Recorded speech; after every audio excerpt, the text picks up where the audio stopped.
জন্ম আমার নবীর যুগে হলে কেমন হতো, দুই নয়নে রাসূল পাক দেখিলে কেমন হতো।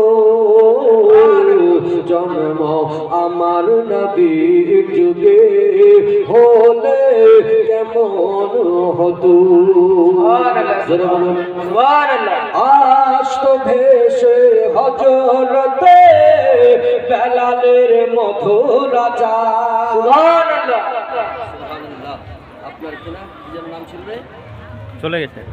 আচ্ছা, বস্তু সাহেবের কন্যা দিয়েছে আপনার 350 টাকা, আল্লাহ কবুল করেন। মাশাআল্লাহ, সুবহানাল্লাহ।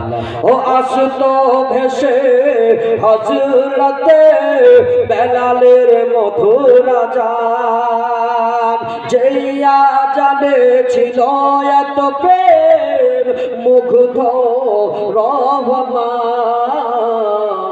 দয়ার নবীর পিছে নামাজ পড়লে কেমন হতো। জন্ম আমার নবীর যুগে হলে কেমন হতো।